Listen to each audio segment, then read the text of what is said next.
जनाब सीधे सीधे बिजनेस की बात हो रही है, स्ट्रेटेजिक बिजनेस की बात हो रही है, स्ट्रेटेजिक मैन्युफैक्चरिंग की बात हो रही है। आप बोल रहे हैं मांग ली। मुझे तो यही नहीं समझ आ रहा। मैं भी जान पाकिस्तान पाकिस्तान का परेशान होना बनता है, मैं एक्सेप्ट करता हूँ। आपका कंफ्यूज होना भी बनता है, ये भी मैं एक्सेप्ट करता हूँ। थोड़ा सा ना स्ट्रेटेजिक मेंटालिटी में चेंज आना चाहिए पाकिस्तान में, और मैं चाहूंगा उसमें आप लीड करें पाकिस्तान को, कि ले रहे हैं, डिमांड करी है, तो ऑर्डर मांग प्लेस लिया, किया है, मुश्किल में है ना, मांगिए। मुश्किल में मांग लिया होता है, मुश्किल में होना, स्ट्रेस में होना, तो परेशानी में तो होना।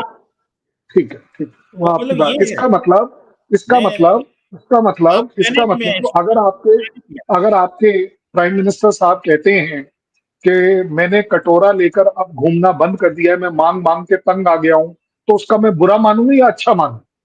मुझे नहीं देखिए, लगता कि अच्छा मानूंगा। मैं ये कहता अच्छी हूँ बात आप नहीं करी उन्होंने। कल साहब आप जो मर्जी बात करें, मैं आपको नहीं मना करूंगा, मैं मैं नहीं आप कर रहा। सुने तो सही ना। आप जो हाँ मर्जी बोलिए। आर्गुमेंट दें, जो मर्जी आर्गुमेंट दें, मैं आपको ये नहीं कहूंगा। मैं तो ये सिर्फ कह रहा हूं कि पैनिक क्यों है इंडियन फौज के अंदर, हाँ, कि वी विल डिस्कस फटाफट दैट। मांग लिया और कहा कि ये जल्दी दें, क्योंकि वो बहुत देर से आपको नहीं दे रहे थे। मैं आपसे मैं आपने जैसे जैसे जो जो पॉइंट बोले हैं मैंने लिख लिए हैं। मैं कोई भी ऐसा पॉइंट अवॉइड करूंगा ही नहीं। सवाल ही नहीं उठता कि मैं कोई कहूंगा। लेकिन मैं आपको एज अ स्ट्रेटेजिक एनालिस्ट, आपकी रेपुटेशन स्टेक पर है, मत यूज करे इस तरह के वर्ड जो पाकिस्तान की फितरत या कैरेक्टर डिस्प्ले करे कि मांगी जाती है चीजें। इंडिया ने मांगना बंद कर दिया है। ना कभी मांगते थे, ना मांगते हैं, ना मांगेंगे। I think we both can learn from each other. Next जो आपने बात करी, अब आती है बात वर्नेबिलिटी। भाई अगर हमारी वर्नेबिलिटी नहीं होती तो हमने ये ऑर्डर ही क्यों करे होते? We want our air defence to be strong, there is a doubt. और एक बात बता देता हूँ, एक और आपके लिए स्ट्रैटेजी, आप अपने एयरफोर्स, नेवी, आर्मी तीनों को सिखाइए ये बात आपके तरफ से। ये जब आप हाई हेडेड हो जाते हैं ना कि कोई वर्नेबिलिटी नहीं है, तो फिर यही प्रॉब्लम होती है जो आपके साथ हर बार होती है। उन्हें लगता था, आप उन्हें कैलकुलेट करके बताइए कि नहीं जी नहीं, बांग्लादेश, ईस्ट पाकिस्तान कोई छू नहीं सकता हमें। तो भाई साहब क्या हो गया? आपको लगा कि नहीं जनाब, कारगिल में तो हम सीधे ग्लेशियर के ऊपर चढ़ जाएंगे। आपको पता है क्या हो गया? सो मत करिए इस तरह की गलतियां, क्योंकि you are a man of new world, new Pakistan. उसे दिखाना है कि वनरेबिलिटी होना कमजोरी नहीं होती है, कमजोरियों को ओवरकम किया जाता है। आपको एयर डिफेंस का जमाना है तो आप अपनी एयर डिफेंस तैयार करेंगे। आपका इनडायरेक्ट वेपन्स का सिस्टम है, इसलिए आजकल आप ड्रोन और मिसाइल के ऊपर कंसंट्रेट करेंगे। सो नथिंग, मैं फक्र से कहता हूं एज आर्मी मैन, वनरेबिलिटी होना मुझे सिखाता है कि yes, how do I take my defences correctly. Next, हम कमजोर हो गए। वेल, जो भी कह लीजिए। आपको लगता है अगर हम कमजोर हो गए तो हमारे तो एयर चीफ का स्टेटमेंट ऑन रिकॉर्ड है कि अगर आपको लगता है कि हम कमजोर हो गए हैं तो अगली बार आप उतनी ही धड़ल्ले से आने की कोशिश करेंगे, and well we will show you what is the surprise factor in that. उसमें आपको दिख जाएगा।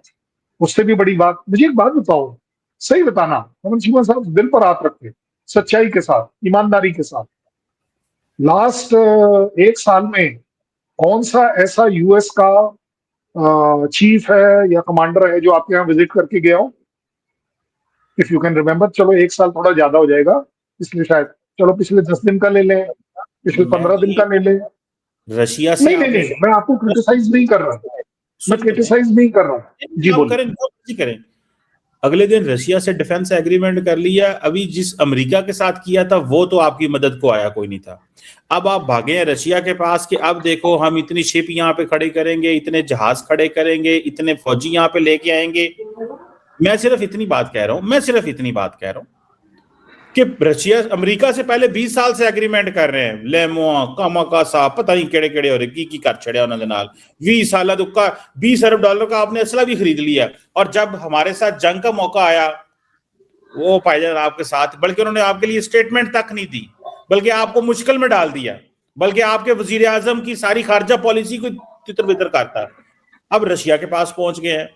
अब रशिया के साथ क्या सेटिंग हो रही है कल साहब, जरा ये भी बताएं कि एक तरफ S-400 फटाफट आ गया है, दूसरी तरफ एग्रीमेंट हो गया। कल साहब ये चल क्या रहा है, मतलब इंडिया पैनिक कर गया है, ये फ्रैंकली ये मजाक की बात नहीं कर रहा, ये एक बड़ा Yes, स्ट्रेटेजिक yes. क्वेश्चन है। Strategic is that yes, when you cater for your defenses, when you cater for your defense forces, it is not a matter to be taken as low. We would like to be very responsible. लेकिन आपके मेरे को word को पकड़ना है इसलिए बड़ा जरूरी है। आपने कहा हमने मदद नहीं ली या वो हमारी मदद के लिए नहीं आए। मैंने आपको फिर से याद दिला रहा हूँ, मांगना बंद करो, अपने दिमाग में से ये वर्ड निकालो। ये जो आपके कैरेक्टर में, आपके कंट्री के प्राइड में भरा हुआ है ना, हर चीज मांगेंगे मांगेंगे और मांगेंगे और उससे ज्यादा, ये बंद करो। इंडिया नहीं मांगता। अब आपका जो स्पेसिफिक सवाल था उस पर आ जाता हूँ, मैं S-400 पर आ जाता हूँ। ऑन रिकॉर्ड S-400 की जो डिमांड थी, एक पर्टिकुलर डिमांड जग जाहिर है कि हमने क्या खरीदा। हमने अपने वो 5 सो कॉल्ड स्क्वाड्रन्स खरीदे हैं। हमारे 3 स्क्वाड्रन आ गए थे, चौथा स्क्वाड्रन इसलिए डिले हो गया था क्योंकि उनका यूक्रेन प्रॉब्लम स्टार्ट हो गया, उस वजह से डिले हो गई। तो 5वां स्क्वाड्रन हमारे को 2026 में उन्होंने प्रॉमिस किया है। आप नहीं समझोगे इन सारी चीजों को डिले होना डजंट मीन कि समबडी इज पैनिकिंग। ना रशिया पैनिक कर रहा है, ना इंडिया पैनिक कर रहा है। एक सेट है, हम एक्सपेक्ट करते हैं कि हमारी 5वां स्क्वाड्रन जो है वो नवंबर 2026 में आ जाएगा, लेकिन अगर वो दिसंबर में भी आया तो ऐसी कोई पैनिक की बात नहीं है। इसलिए मैं आपको समझा रहा हूं कि मदद और मांगना वाले कैटेगरी में हम है ना है। अब आखिरी बात, आपने जो एग्रीमेंट कही है, एग्रीमेंट नहीं है ना। मैं ये क्या नहीं है डिफेंस क्या नहीं है?